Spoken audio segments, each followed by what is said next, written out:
Friska Damayanti dari Prodi Manajemen Fakultas Ekonomi Universitas Veteran Bangun Nusantara.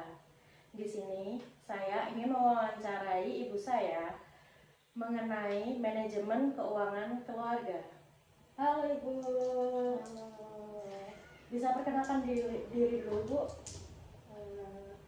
Assalamualaikum warahmatullahi wabarakatuh. Nama saya Ibu Suparni. Pekerjaan saya wira swasta. Umur berapa Bu? Umur saya 46. Berapa tahun Ibu sudah menikah? Berapa tahun ya? 25 tahun. Ibu punya berapa anak?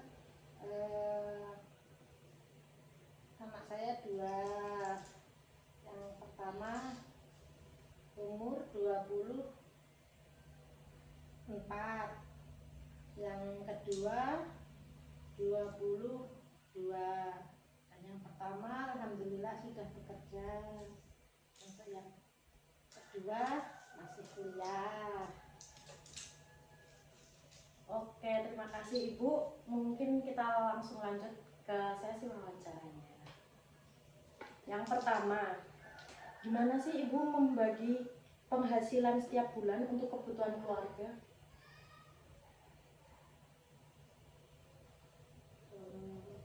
Ya pertama-tama kalau penghasilan saya kan setiap hari, nggak bisa nggak 1 bulanan, setiap hari. Jadi setiap hari penghasilan saya sebagian saya tabung, sebagian saya sisihkan untuk keperluan sehari-hari. Oh iya, berarti yang utama buat sehari-hari terus disisihkan buat menabung ya Bu, Ya. kalau ada sisanya. Ya wajib, harus Iya. wajib ada sisanya karena buat keperluan buat anak kuliah, buat yang lain-lain. Pengeluaran terbesar apa di rumah tangga ini Bu? Apa ya pengeluarannya? Ya yang pasti ya kayak bayar listrik banyak, terus ya keseharian lah, Buat makan sehari-hari ya. makan ya itu.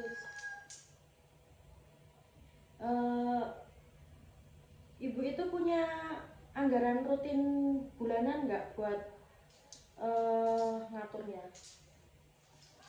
Kalau rutin bulanan nggak ada karena saya kan jualan setiap harinya. Jadi ya anggaran saya setiap hari. Nanti baru saya kumpulkan, nggak ada kejar target bulanan lah saya.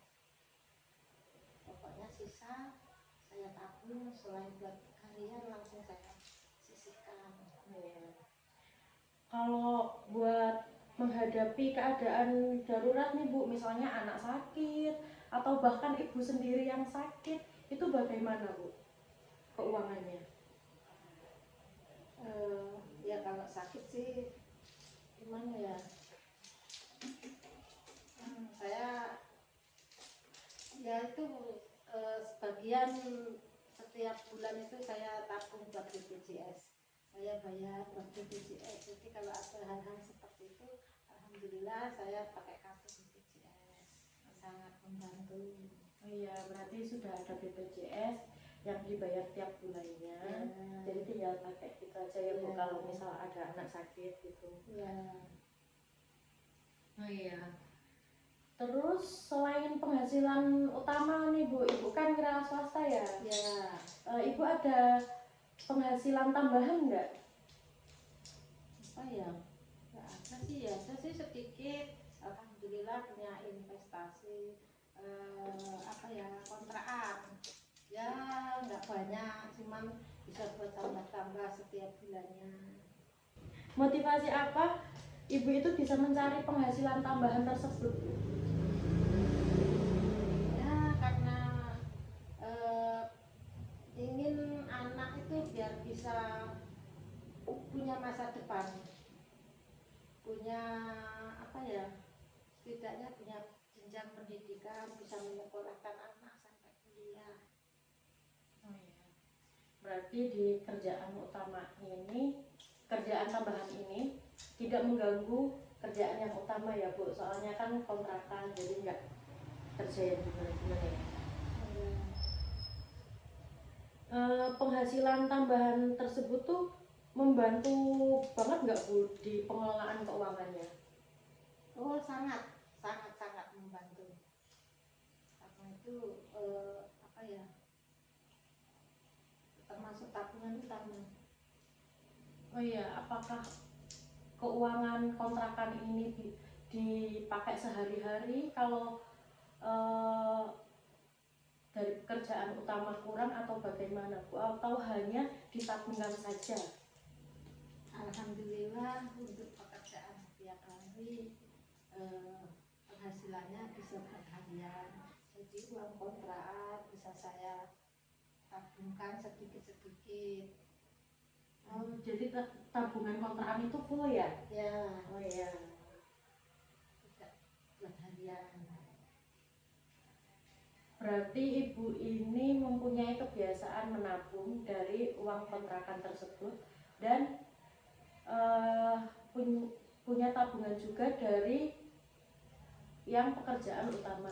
Kalau pekerjaan utama itu tabungannya ditarget nggak Bu? Ya ada target. Berarti kalau sisa aja baru disisihkan Ya, gitu ya. ya. Yang ditarget hanya dari uang kontrakan tadi ya. Ya, kalau uang kontrakan tidak dipakai buat keseharian, memang harus disimpan. Berarti kan kontrakan ini kan termasuk investasi ya Bu. Ya.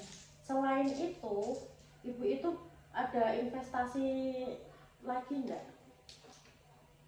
Kayaknya ya ada sih sedikit-sedikit. Biasa kalau kita sisa tabungan udah agak banyak, kita belikan emas. Oh iya, berarti investasinya di emas Ya, itu emas. saja.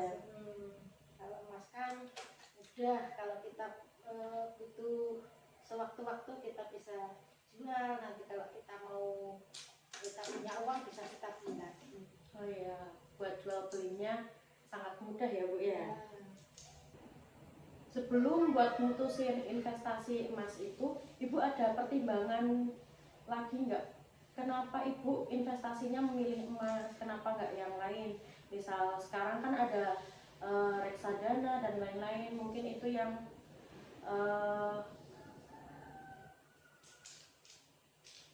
untungnya banyak gitu. Ya sih, kalau saya ya karena mungkin saya tidak berpendidikan, tahunya cuma jualan-jualan ngumpulin uang ya. Ya paling mudah itu memang emas. Karena apalagi kalau sekarang ya, sekarang emas itu nggak ada harga turunnya. Jadi paling bagus kalau menurut saya ya investasi emas. Oke, itu saja teman-teman wawancara kita hari ini. Oh ya, mungkin ada satu lagi Bu. Apa pesan dan tips dari Ibu buat anak-anak zaman sekarang nih, terutama Gen Z, dalam mengatur keuangan seperti Ibu tadi, bisa mempunyai tabungan, mempunyai investasi kontrakan. Mungkin ada pesan dan tipsnya Bu? Ya, pesan saya untuk anak-anak, termasuk untuk Mbak Friska juga,